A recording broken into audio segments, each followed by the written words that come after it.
Okay, so welcome everybody to this month's webinar. My name is Emma Fitchett and I'm the founder of the School of Natural Esoterics and a plant spirit healer, and I am delighted to welcome Ola Wolny to the webinar today. Hi Ola.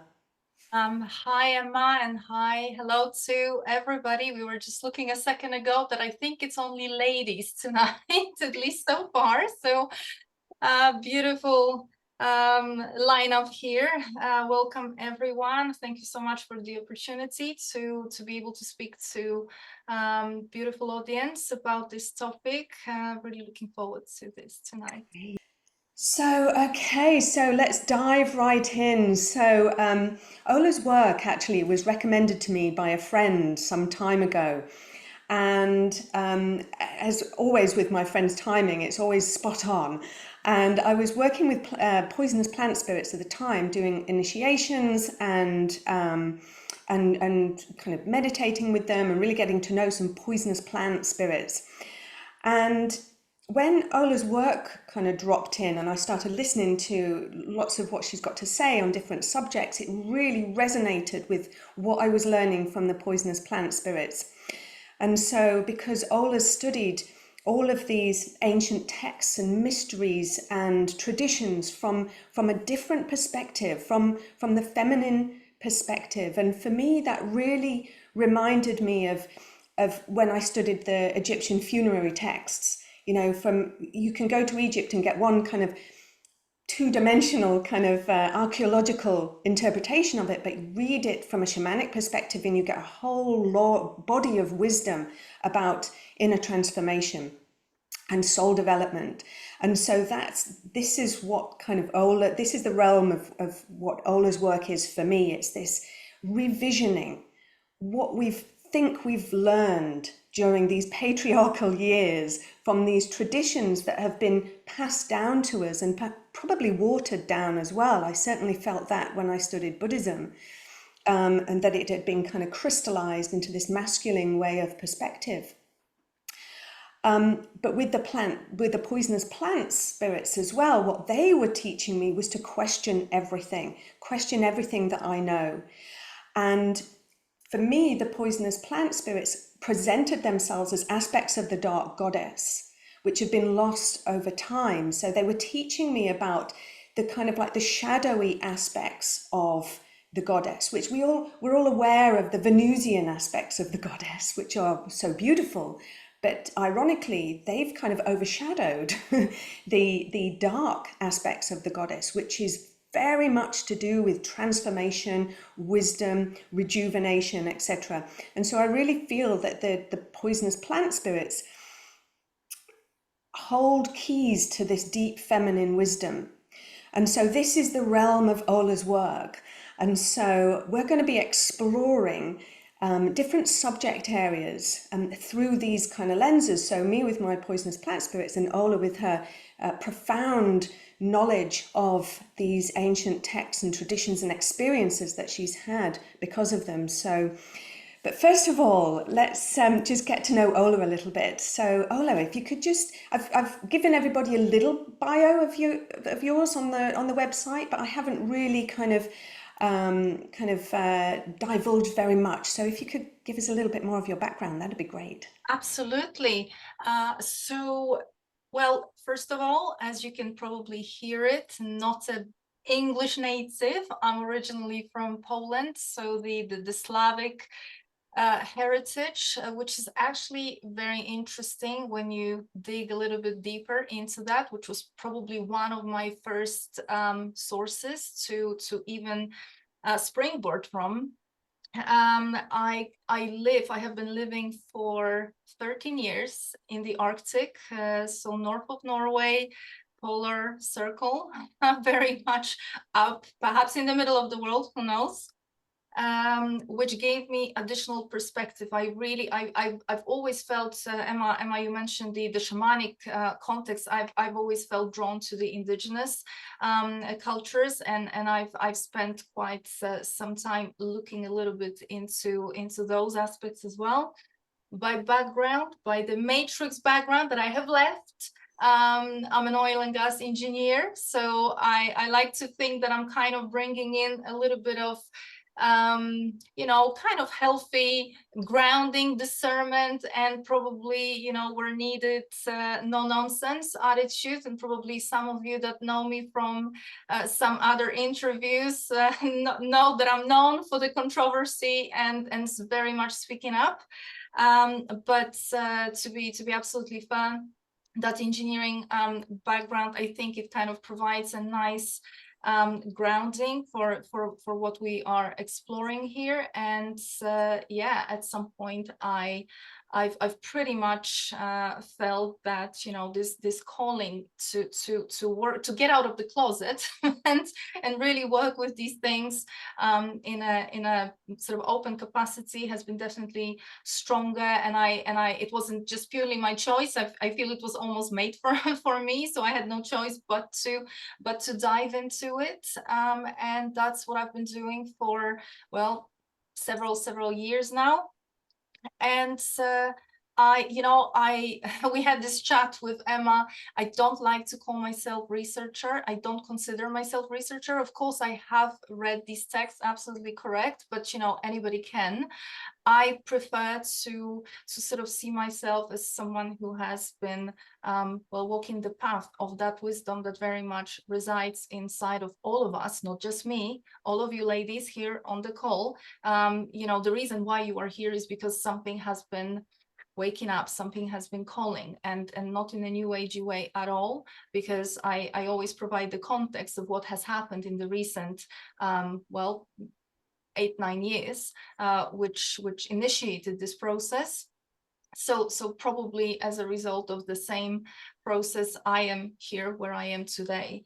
And I just happen to probably pursue my engineering background enough to be applying that scrutiny in so many different aspects and in so many different ways, studying ancient texts, studying different philosophies, looking into the indigenous traditions, looking into the Slavic roots, the Sami here in the north, the Norse mythology, the Sami people, which are the indigenous people of the north, the Arctic region, a little bit into the North American, South American. Pretty much, you have to look everywhere. You have to look into the Sumer, you have to look into Egypt, and when you do, you see the similarities. So you see what emerges, and this is not a big surprise, but what emerges is a tradition that's older than anything that we've ever known, and that is a feminine tradition. It's a tradition that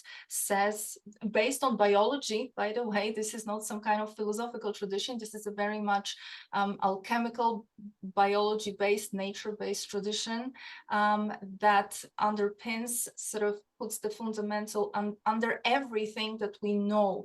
All the traditions that ever emerged from all the religions, etc., they have been drawing, they have been very often hijacking certain aspects from that something that I call, as you might know, feminine alchemy. Beautiful, thank you. So let's start at the end rather than the beginning. Let's start right here, the end of our known reality. Where are we right now? What is this realm? I've also studied in the Amazon with indigenous people, and my indigenous teacher, my shamanic teacher, does say we live in a prison planet, and that everybody just wants to control everybody else. And so, but then from a Steiner perspective, we are in this realm as a school.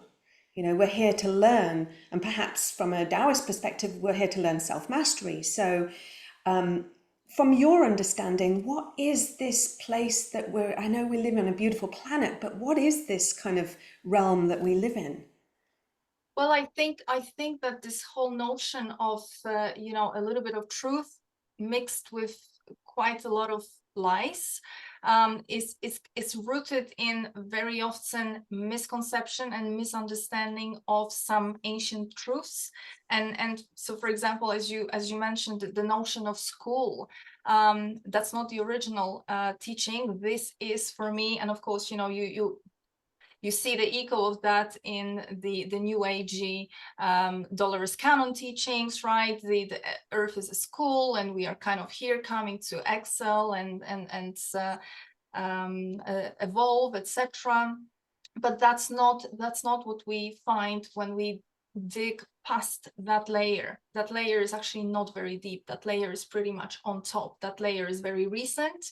And that layer is what I call part of the illusion, part of the misconception. So when you actually look a little bit deeper into that older traditions, and when I say older traditions, and when I refer to something from those old ancient teachings, I don't only rely on the texts, ancient texts, because they were manipulated.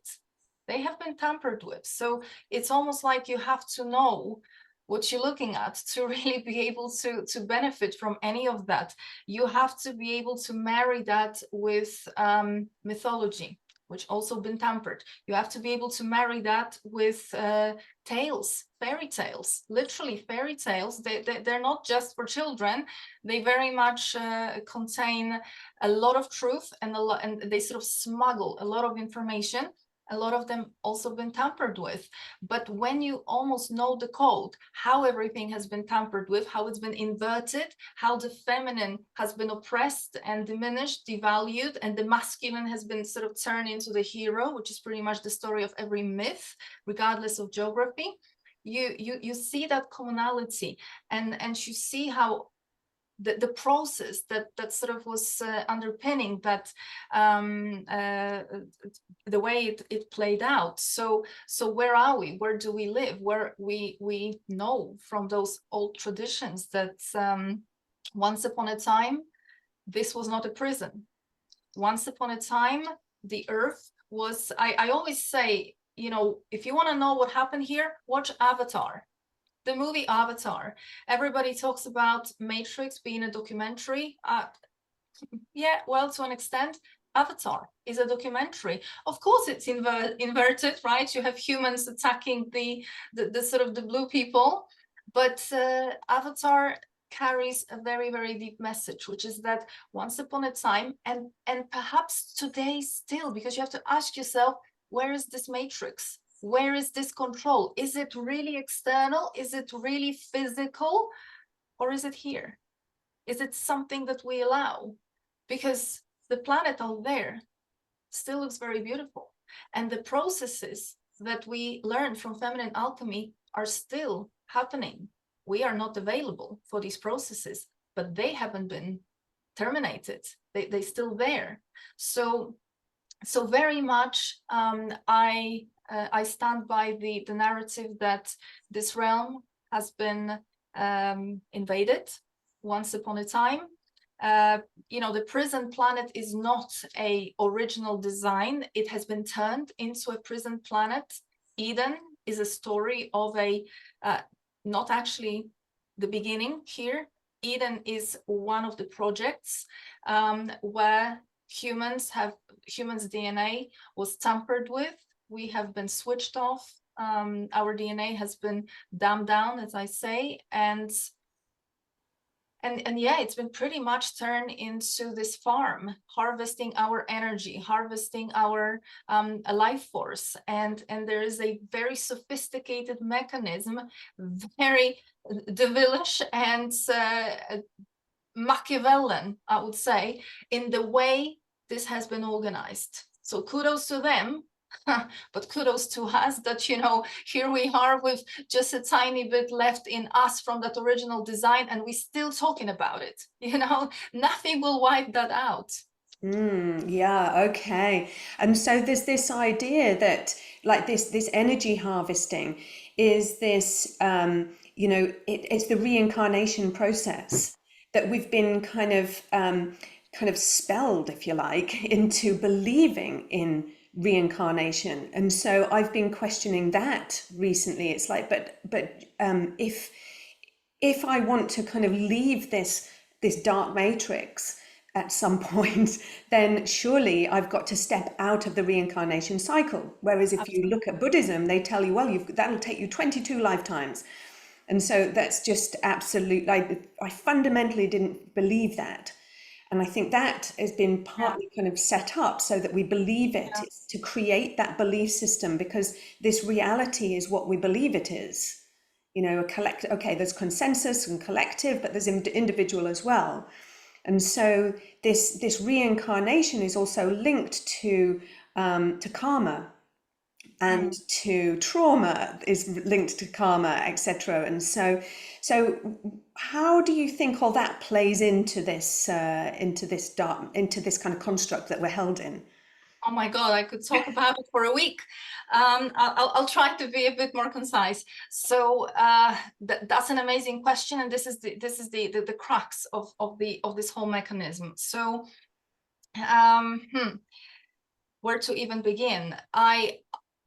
Absolutely. Well, first of all, remember that every religious tradition, every notion has been already tampered with, and it has that patriarchal overlay, right? So whatever they say in the East, that's been heavily influenced already by the patriarchy. They've been changing texts, they've been changing everything. So what we are still able to find, for example, Hermetic texts, Corpus Hermeticum, explains very clearly that this realm has been organized in a way that after death, you will be pulled onto reincarnation cycle. This is not a decision. It is not a decision. It's not a conscious decision. Okay, you will be pulled on the ring, but I will tell you what to do. I will tell you what to do not to be pulled. You will be pulled onto the reincarnation cycle, and you will be tossed between heaven and earth indefinitely. So this is how this realm has been organized in terms of living here, siphoning our energy through trauma, as you Emma said. So how is that working? Well, imagine, I mean, look at this world, right? We are born most of the time into families where, you know, if you're not traumatized in childhood, then I don't know where you're from. You know, if something hasn't happened, then I don't know, because I think most of us has something. Most of us, the package at the beginning always contains some kind of difficulty, some kind of challenge. And this is what some of you probably know. I work with astrology, numerology, in the context of matrix code, so to kind of decipher what's going on. And this is precisely what you can see in your astrology, in your numerology. So this is part of the code that has been designed specifically for each person. This is not any part of growth path. This is not any part of learning lessons, which is what New Age tells us, and that's a total deception. It is literally a way to catch the soul, because you, Emma, you've studied the shamanic traditions. You know that the best way to fragment the soul is to traumatize a person, right? It's the low vibrational heavy emotions. It's the fear, it's the anguish, it's whatever the worst, lowest vibrational emotions that you can imagine. That has a knock-on effect on your soul. And they are very clever in how they designed it, because they knew very well that if they keep humans in low vibrational emotions through variety of means, not just trauma, also what we eat, what we feed our body with, what they, how it's not just the internal sort of traumatic experience, it is also the constant programming from the outside, right? You cannot turn the TV on without doom and gloom being constantly advertised, right? We've been scared, we've been frightened, and there's always something. So that is very, very important, because as they tell us, if the soul is fragmented, so there is no wholeness, it is going to be very difficult for that person to escape the reincarnation cycle. So basically, if the soul is caught here, it's pretty much a path to, demise. It's not, it's, and mind you, please don't be afraid, okay? Because a lot of people who are here tonight, well, there is a bit of a difference, right? You've seen what's been going on in the past 5 years. Some of us knew what's going on, some of us didn't. There is a reason for that. And I would argue that, some of us are in a bit different place with the soul and with sort of other things. So this is not to spread doom and gloom here on this call. But certainly it is part of that very mechanism. So it is in their interest, because you know that, right, from the shamanic traditions. The shaman would not take you for a chit chat, for a psychotherapy or whatever. They would do a soul retrieval, right? For a person who's been struggling with something, some maybe difficulties, emotional, etc., or whatever other issues. So shamanic tradition evolved out of feminine alchemy. A woman in her shamanic aspect, not archetype, aspect, in her shamanic alchemical aspects, performs the mysterium of soul retrieval for herself, but also she's able to facilitate it, for example, for the partner. So this is how we are truly designed, and we have the antidote. We do, but we just kind of don't know exactly where we are trapped, right? So this is why it's really good to talk about it. And absolutely, the more, of course, the more we are falling prey to the traps of this system, of this matrix, to that constant fear campaign, to that constant trauma dumping, right? To that never-ending cycle of, think about your astrology, right? There are patterns. There are patterns of behavior. There are patterns, as in certain things keep happening to you. Why? Who's choosing that? Is it you choosing that? That's not you choosing that. That is part of the code, because it's almost like, they got hooks on you and they will use them. And of course, they are hoping for your reaction. The reaction is their food. And the reaction that they are interested in is always that low vibrational spectrum of emotions, whether that's, I don't know, shame, guilt, fear, despair, desperation, etc. That's the food. That's the food. So this is the farm. This is how the farm is set up to keep producing low vibrational emotions, low vibrational energy. That's what they feed with, because the higher vibrational energy, that's not interesting for them. And then the more a person sort of continues and perpetuates that cycle, the way out of that is only more and more difficult. So this is why I said, that the game, the way it's designed, it's very clever. It is very clever. They kind of thought about a lot of things, but what they are good at is IQ. Okay, IQ. This is why they also push the IQ so much, right? It's nobody ever cares about how much connected are you, what's your intuition like. No, everybody's interested in IQ. But what we have, that they have no idea how to sort of take control of, is that intuition, is that spark, is that something more. For women, that alchemical context. So effectively, I mean, probably only women on this call, but I'm gonna say it anyway, whoever is here, women are the biggest threat to this matrix, because we are the source of alchemy, and alchemy is exactly what can take this matrix down. So when you mentioned they, who are you referring to? So when I say they, we are referring to those that are called, for example, in the Sumerian texts, the Anunnaki. Okay, so the Marduk, Anu, Enki, Enlil, although Enki is a little bit, he kind of woke up in time, and he can see that they are on a path to, well, no good. These are the ones that in the Bible, Yahweh, right? So Anu, Yahweh, same. The Norse gods,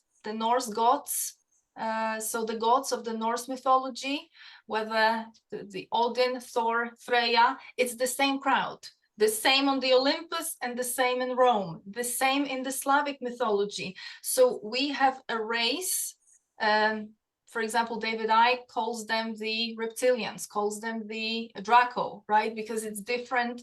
It's also sort of a bit of a hierarchy. Of course, it's the pyramid. They brought the structure of the pyramid. They brought the hierarchy. So there's no equality. It's a hierarchy. So there are different races and there are different levels amongst them as well. If you, for example, look into the Sumerian texts and the Egyptian texts, we find races called Kingu. Kingu are one of the, well, sort of higher up there. Reptilians are sort of the, you know, the last ones. They are the sort of newspaper boys, but the ones that are sort of more in that decisive seat, they would have been the so-called Gina Abul. They would have been the one of the Draco, so the pretty exclusive Draco levels up there. So whether we talk about reptilians, whether we talk about Draco, whether we talk about Anunnaki or the Norse gods, the Greek gods, we're talking about the same crowd. And also, I know in the Gnostic text they actually were trying to tell us that the solar system is mechanical and created by the archons, which is another name for these beings. So I wouldn't say that the solar system is created by them, but certainly what the Gnostic texts tell us very clearly, and that's very clear to see when you have studied astrology, when you have studied a little bit of astronomy as well, is that what happened here, because why astrology even works, right? Why are there some kind of influences that are exerting some kind of effect on people? What are the planets? Are the planets part of this matrix? Well, the planets per se are not part of the matrix. However, they have been caught in a sort of very advanced AI-based net. That's the best I can do. I don't know the technology. They are, you know, miles ahead of us, so we don't know exactly how they did it, but it's almost like an overlay. So those planets, they would have had a certain energetic imprint which would have been very benevolent, and it wouldn't affect us. It would not lead our destiny in any way. It shouldn't, because think about it, right? If we had freedom, we would be choosing for ourselves at any point. Nothing would be deciding any timing for anything, as in I'm not, it's not a good time to start my venture, you know, in March. I need to wait till July. Who says that? You know, that doesn't even make sense. So the planets by themselves, without that overlay, are actually okay. There's no problem. But those planets, the energy of the planets have been distorted by the very actions of what they have done. So they have sort of captured the planets and even the constellations. There is also, I wouldn't say they captured the constellations, but I would say that there is almost like a layer through which the energy from the constellations, as it hits the earth, becomes distorted. So this is why then everything you can find in the zodiac, okay, Mars in Scorpio means this, right? Or it has that and this and that effect. But that's the effect of literally this whole net. And if you read, for example, the Gnostic Pistis Sophia, I always say that, honestly, if there is an astrologer out there that hasn't read Pistis Sophia, I would suggest they do, so that we can understand exactly what we're dealing with, because it's the very anatomy of this matrix, including the planets, the constellations, etc., has been described in that text. Not the only text out there, but it's been described there. And how the whole thing works, and how are they using the planets within this whole matrix and the movement of the planets to literally decide our destiny, individual's destiny. Think about it. Why aren't you deciding your own destiny? And I know that you might be thinking, well, yes, I am. I'm deciding my own. Okay, well, then go for a reading to an astrologer, a numerologer, and you will find out if you're deciding your own destiny. You might be very surprised. And then if you look at the astrology and you look back over kind of like when there were powerful alignments in your lifetime and you were affected by them, even though it wasn't consciously. So there's an aspect of it even affecting our subconscious mind as well. Because a lot Well, of that's exactly how it works. That's right. exactly how it So works. so what is the subconscious mind then? If that's how they're controlling us, what is the subconscious mind? Is it, you know, that the concept of a subconscious mind really came through Freud and Jung, you know, Yeah. so it's maybe it's a modern context actually, but Well, yeah, but yeah, what is the subconscious mind then in your understanding? I I honestly think, Emma, that this is probably one of the most important questions of tonight, and I'm gonna tell you why. Because the subconscious mind is extremely misunderstood, and New Age and all sorts of other philosophies, etc., are very much working with that subconscious mind. And from the perspective of the ancient teachings, the alchemy, the feminine alchemy, subconscious mind is the playground of the gods. Subconscious mind, we can even go as far as some indigenous teachings say that subconscious mind is not even ours. It's like an implant. Can you prove that whatever is in there on the subconscious level, is that really yours? Or is that what receives certain signals and makes you subconsciously sort of have certain choices, right? Make certain moves in your life. And so alchemically, the mind and the subconscious mind specifically is something that you will never find an answer there. So any kind of healing ways or any work that's done with the subconscious mind is pointless. Like changing one program, you will be changing it into another. You will be removing a program and there will be 1,000 others in there. Like this is a never-ending endeavor. So Yeah, yeah, sorry. Yeah, I get that. It, you know, you do get kind of programmed. Oh, it's a lifetime's work. yeah, You know, yeah, and right, in traditions, it's multiple lifetimes' work. right. However, you know, I have done a lot of inner work myself and transformed myself with through working with the plants, different types of plants over the years, and kind of, you know, kind of repatterned myself out of kind of unconscious behaviors, thought patterns, etc. Yeah. And so there is this transformation that we can undergo, and it feels like it's coming from the subconscious. It feels that that's where our patterns are held, you know, and because sometimes it feels like the plant spirits have helped to shine the light on those kind of like those dark parts of the psyche to help me see what's going on, so that then it doesn't have power over me anymore. It, you know, it's that concept of bringing conscious awareness to something so it doesn't have power over you anymore. Well, you see, I don't necessarily see it that way, because when I do readings with people, I shine light on unconscious and subconscious aspects of them, and becoming conscious of these unconscious patterns is not solving the problem. The Yeah, person might not have always. Yeah, yeah. they very often have a big aha moment, and the dots sort of connect and they see the patterns, etc. But shining light and just having that consciousness is actually not stopping the person from continuing to have that unconscious pattern. So now they might be aware of it, okay, but it doesn't stop it from happening.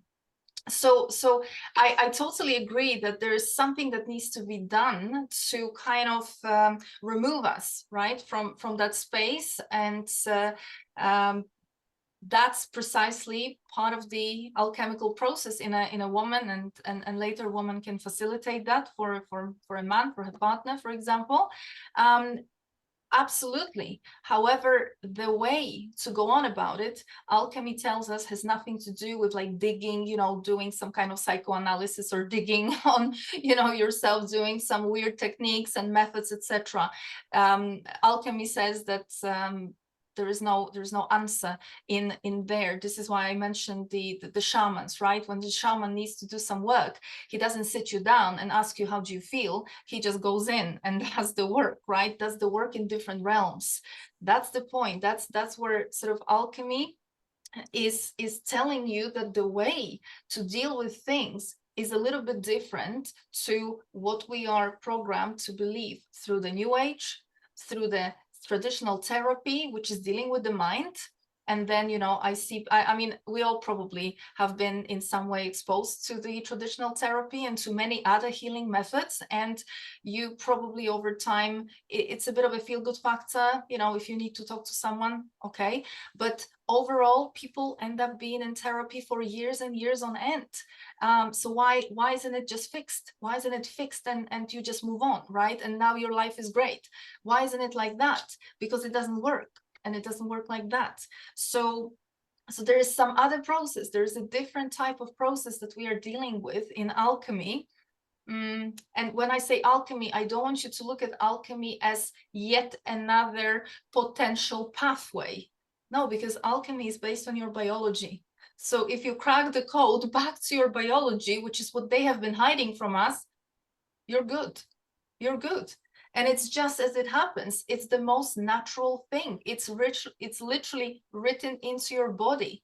It's the biggest kept secret because they don't want us to, of course, you know, return to that empowerment, return to that wholeness, because what's going to happen?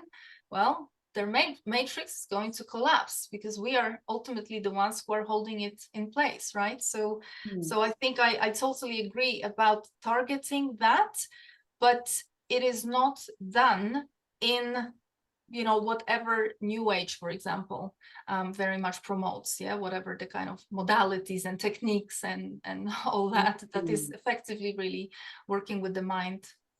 So you mentioned earlier about the DNA. So and about biology. So is it the DNA? This is where this alchemical process starts. Absolutely. Absolutely, and it's very natural. So if you let's have a look a little bit into the DNA. And when you do, you find out, right, that our DNA, there's something that scientists say, oh, it's a junk DNA. There is only a small percentage, very small percentage of our DNA that codes the protein, and that is something considered useful. Everything else is considered junk, which scientists claim, well, we don't know what it's doing there. It's just sitting there. As it turns out, no, it's not just sitting there. And you know, we might have a great scientists these days, but back in the day, our grandmothers and indigenous people knew clearly much more about the DNA because they knew exactly what that so-called junk, what it's responsible for. And so imagine that over time, because that's what Genesis effectively contains. It's a story of those races that came and took over, dumbing down our DNA, intervening into our DNA structure, switching off parts of that DNA, effectively ending up right now where we are with very little percentage still active, which is pretty much, you know, enough to reproduce, enough to sort of run with some basic functions, but not too much more. So one might ask, okay, what's going on in the rest of the DNA? Because when I say alchemy, remember, and I keep talking about the nature, the biology.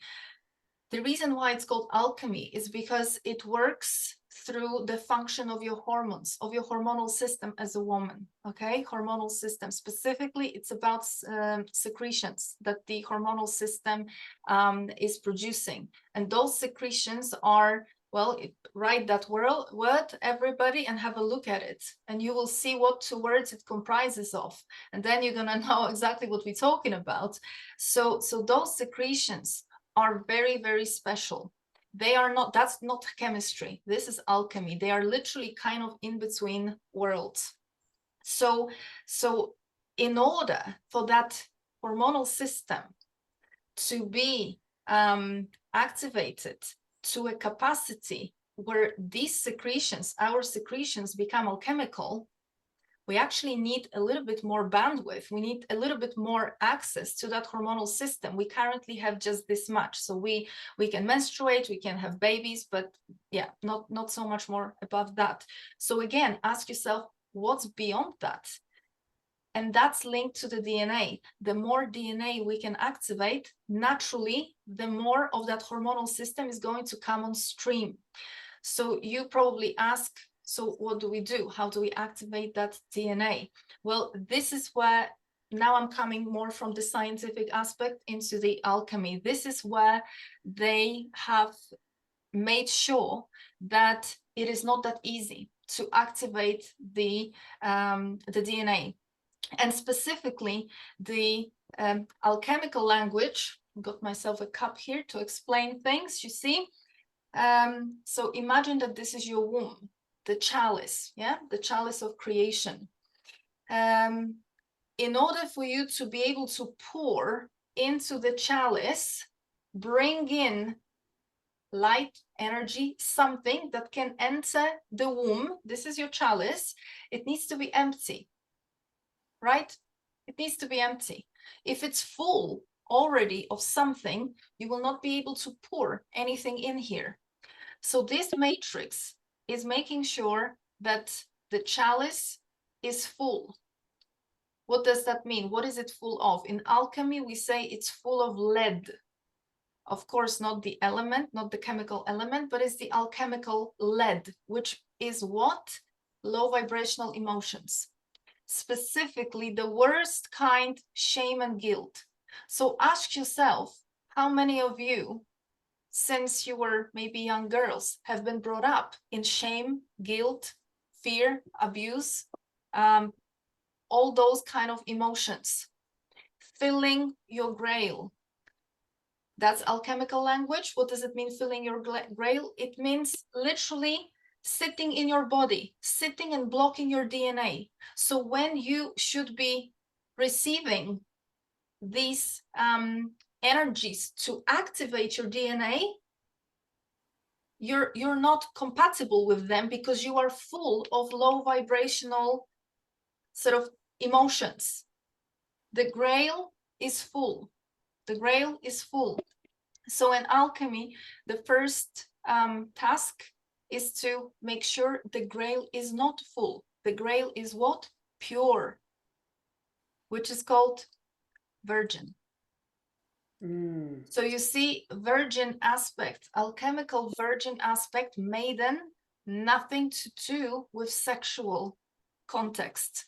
So Virgin Mary, from the story, right, where everybody misunderstands and says that this is some kind of disgusting story because she was very young, she was a virgin, and then she gives birth, nothing makes sense here.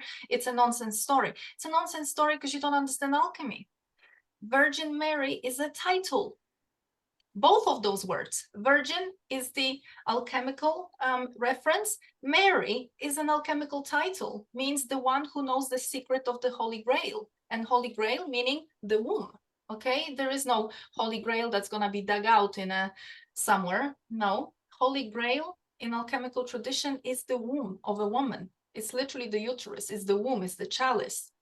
So the virgin aspect is about making sure that the grail is kept pure. But the menstruating woman, we get the opportunity to cleanse that every month. Absolutely, and that's another, that's another big secret of alchemy, which is we as women, we don't need any healing because we menstruate every month. So every month the serpent sheds the skin. What do you think that means, right? What's happening in the uterus, right? Even from that very physiological aspect, the uterus is shedding, right? The sort of the lining is being shed, and cleansed out of the uterus. That's the sort of alchemical context or connection to the serpent. So if a woman, but most of women do not know how to menstruate. I know it sounds weird, right? Because we all do, but I'm talking about menstruation, so that you literally let out everything that you have picked up throughout the previous month. And there's lots of wisdom in that association with the snake and the serpent, isn't there? Absolutely, absolutely. You know, it's been associated with the feminine for a long time, but it's been kind of demonized again Of course. over the years. And so for me, there's this connection again with the snake and poison, and so these poisonous plants that have this kind of like this ability to destabilize and to kind of like to either to kill or cure, to heal or to destroy, you know. So we've got this kind of this feminine quality of death and rebirth within poison itself. And so yeah, and so again, that's another connection to that feminine energy. Right. So, but absolutely, you know, as you say, the act of the monthly bleeding, right, for a woman. I mean, currently it's for most of us monthly, but not until long ago, women could control their cycles themselves. Because think about it, the whole thing is inverted, right? What other mammals are menstruating 13 times a year? And when they do, it's called the heat. That's when they can get pregnant, not the other way around. So everything, even in that aspect, that has been also inverted, and that has been artificially inverted with the presence of the moon. So the moon has hijacked our process, and it's hijacked our process, and it kind of turns us into these machines, right? Incubators. So again, and of course, I'm not even gonna go into all the shame and guilt associated with anything in that process going wrong or unplanned, right? Where is the blame? Is that on the man? No, it's on you.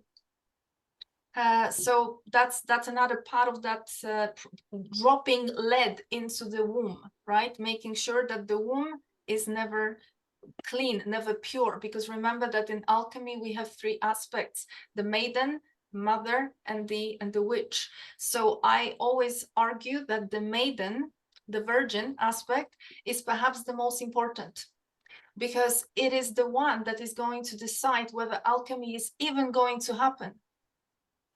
If the womb is not pure, if you are not able to receive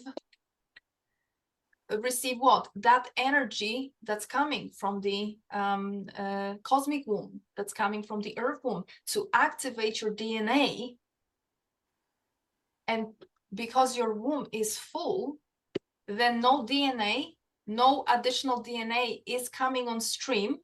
So no alchemy is going to happen. So all this becomes just like an intellectual conversation. So if a woman is constantly living in fear, or if she's constantly living in sort of in a function of the mind, overthinking, overanalyzing, controlling, a lot of us, right? A lot of us women, we are, you have to ask yourself, is that the case for you? But we are almost groomed into perfectionism, right? We believe that everything needs to be perfect about our output, whatever we're doing. A lot of women overextend ourselves, right? There is an element of sacrifice as well. All these aspects, even though on the surface they sound noble, like, well, isn't it great, right? I'm capable of doing all these things, and I'm being all things for all people. Not from the alchemy point of view, because from the alchemical point of view, you as a woman, you're a holy grail. You have a bigger fish to fry. You are here to literally cause the resurrection for yourself and for others. You are the enabler of the milk and honey to be flowing into this world. So actually running around and pleasing people. Yeah. And so when it gets to the witch aspect, the time when we no longer menstruate, You know, what does that mean for the witch? I imagine the witch is the culmination of, you know, and Yeah. finally a woman gets to embody all three aspects of that triple goddess. Well, So the what's, the yeah. aspects, the aspects. I don't like to say goddess because there is no goddess here. It's just a woman. Three aspects of a woman, alchemical aspect. We are all women, and that's all it is. But a woman, in order to have that alchemy working, needs to be in those three aspects at all times, regardless of age. So this is not an age specific this is not a transition that happens with age. This is something that a woman, whether she's 20, 40, 60, 80, needs to have access to all these three aspects all the time.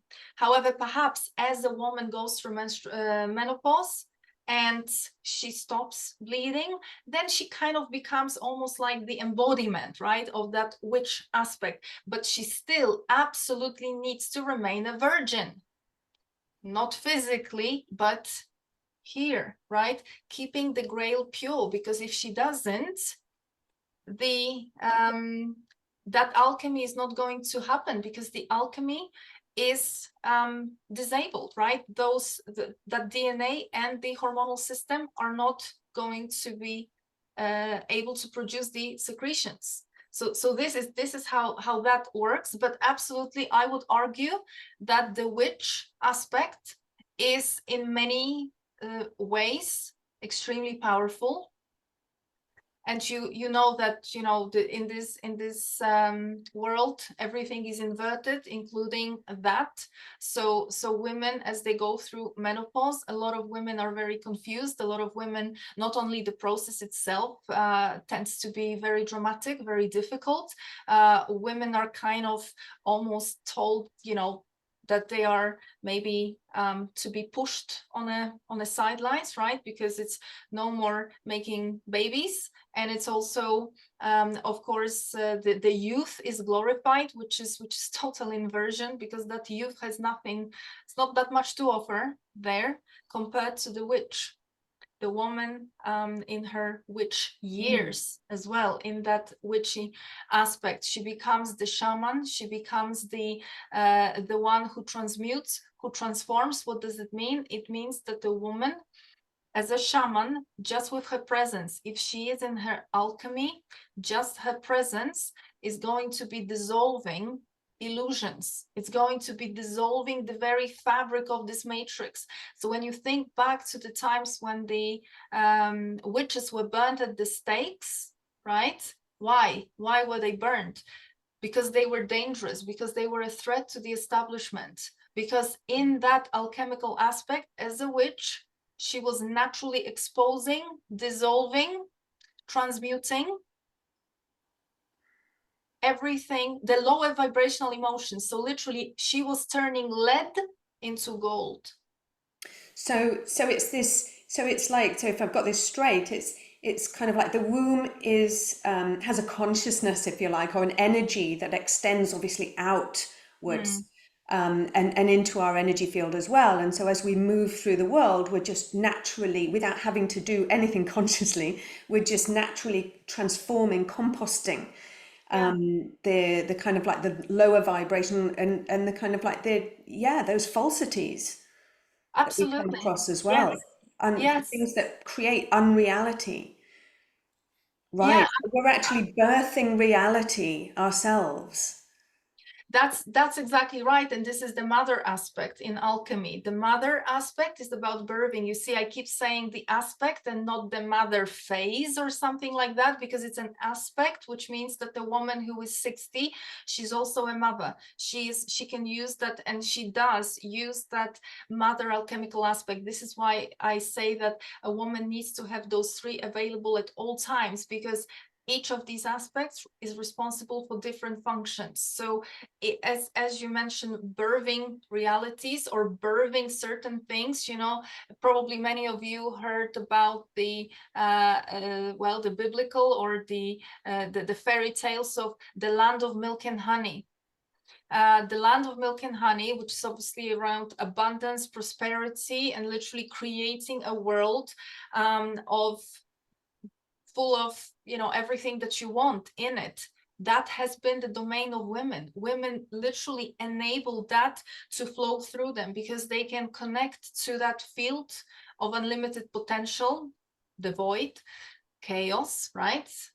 In the beginning, there was nothing, nothingness. That's the void. That's that black hole from which everything will materialize.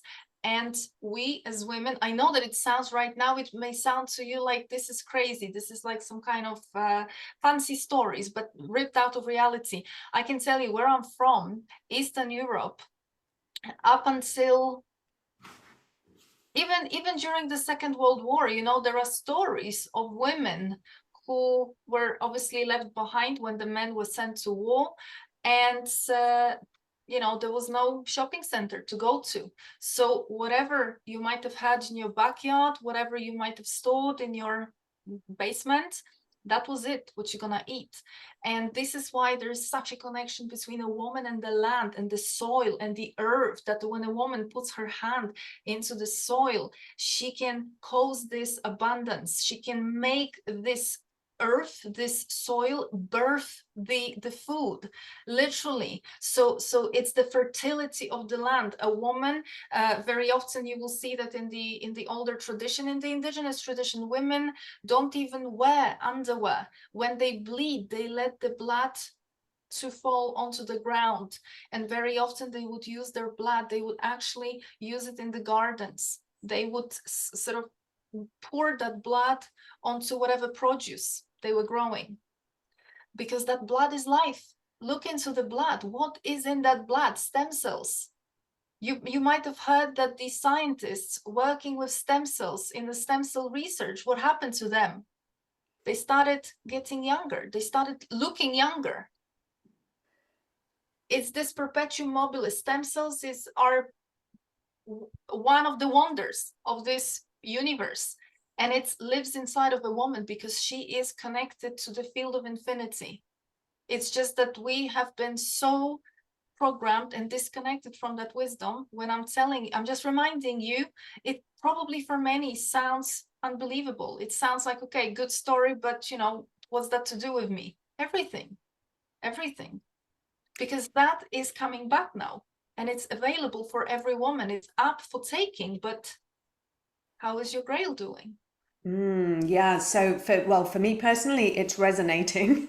But yeah, so how do we move into this kind of way of being? I mean, I appreciate that this, you know, we wouldn't be talking about this if it wasn't already awakening, you know, in the collective in some way. But then how can we actively step into that role ourselves? So obviously it's about taking care of the womb, recognizing our power, and kind of living that, I suppose.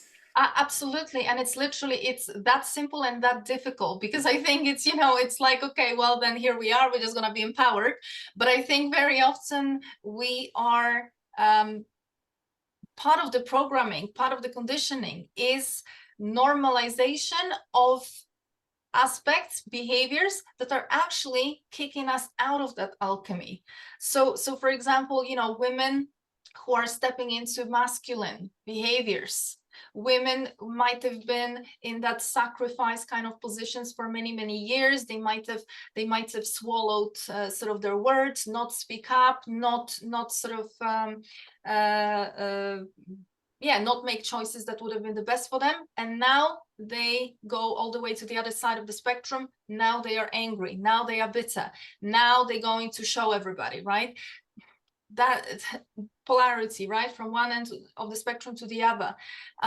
Religions, any form of external worship. It's not just religion. If you are still in the religion, I'm sorry, but you know, look into who you are worshiping. Any god, whether that is the god of the Bible, whether that is any other god on top of the pyramid, that is the archon. That is, you know, by the way, archon in Greek means Lord.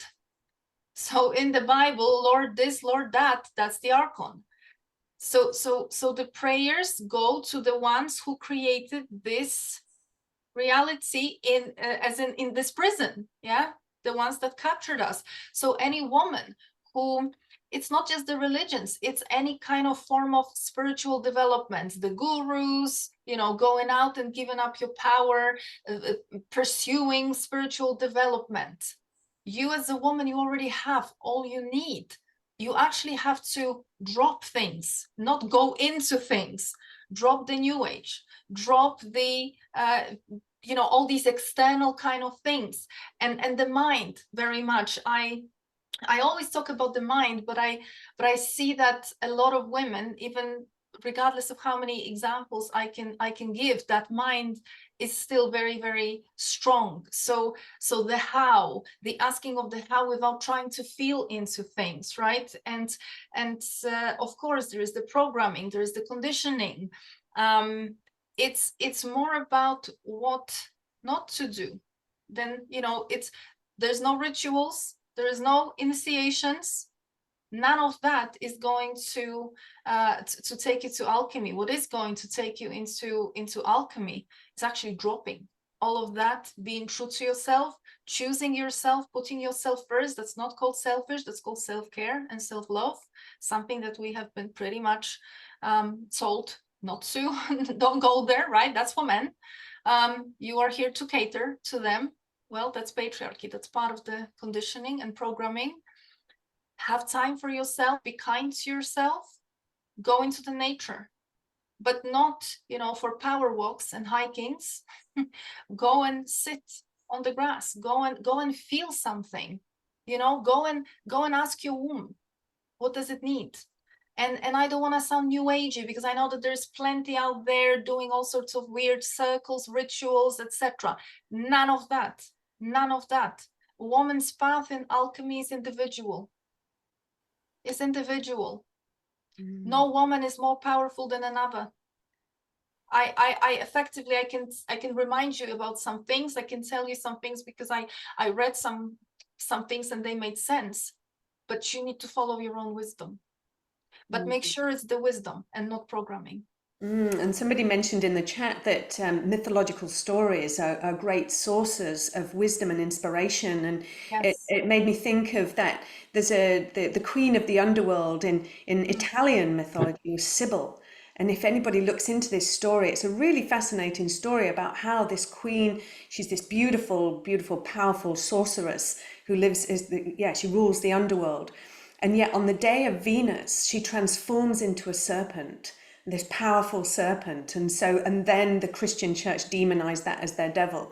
And so, but again, this kind of, on Venus's day, you know, she transforms into a serpent. So she's the queen of her kind of her power, because, you know, the serpent, the dragon, it's associated with this, the force of the earth, the energies that run through the earth as well. And so that run through us. And so, yeah, we can definitely get a lot from those some mythological stories. I mean, you know, let's remember that mythological stories are not mythological stories. This is the truth. If you know how to decipher that, right? So the queen of the underworld, there is no queen, there is no goddess out there.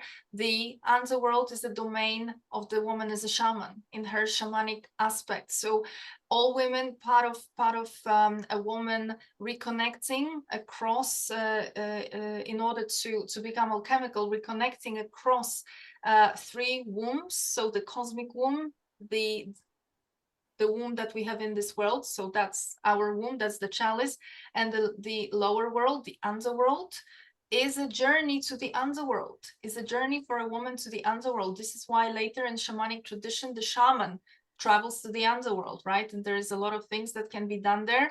Why can be done in the underworld and not elsewhere? Because the underworld is not accessible to the archons. It's actually untouched. So when people do things, healings, all sorts of weird things in the middle world, which is where we are here, and you don't access the underworld, not much is going to happen. Maybe there will be something will change, and it will last for some period of time, but then everything goes back to where it was.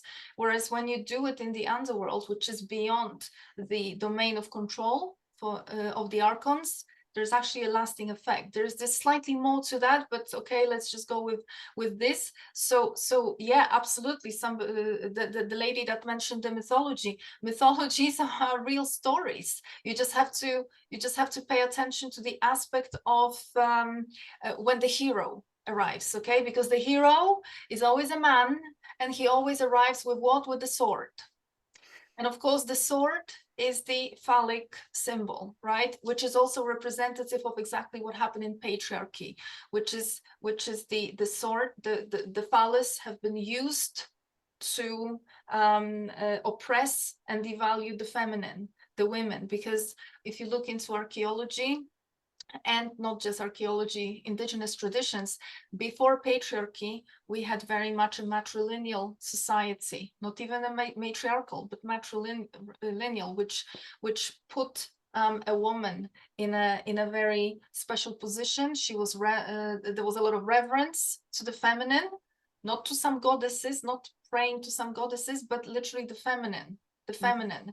And all these references, the frog goddess, for example, or Shilanagig, right? We have in the Celtic tradition. They are not some kind of super. They might have been, from another race or whatever. Inanna didn't quite look attractive from our perspective, okay? But always remember that this is about the feminine principle. It's always about whatever is representative of them. It's also representative of us as females, as women. And actually, in the Celtic tradition, in the Arthurian legends, it's the Lady of the Lake who gives the sword to Arthur. Exactly. And And on that sword is the entwined serpents. Exactly, but you see, this is it's amazing that you mentioned that, because I think that in many of those masculine traditions, right, when a man is sort of being knighted, he receives the sword from a man.